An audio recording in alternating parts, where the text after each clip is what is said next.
na bago sa'kin, masaksak patalikod. Kung ayaw niyo sa'kin, ako na mismong bubukod. Wala akong pake kung may tanim kayong puot.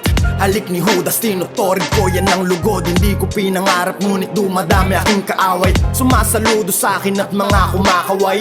May tagong galit at iba na palang kalang pakay. Ang ganyang klaseng estilo matagal ko nang gamay.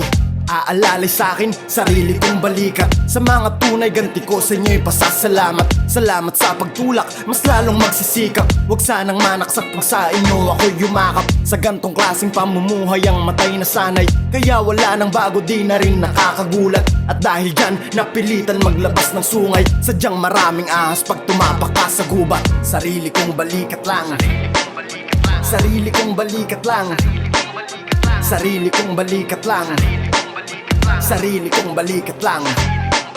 Sa mga social media lalagyan ka pa ng puso.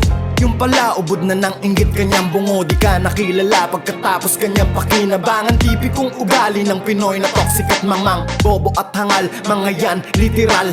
Pagiging tangal lang sa eskwela na pulot na aral. Magsama-sama na kayo mga bugok. Di na para papatulan, galawan yung pambulok.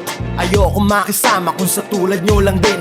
Sarili kong landas, kaya ko yan talakayin. Pananalig sa taas, kung sakali mang palarin. Tuloy sa pagakbang, kung tuluyan mang malasin.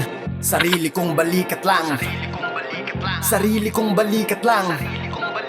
Sarili kong balikat lang. Sarili kong balikat lang.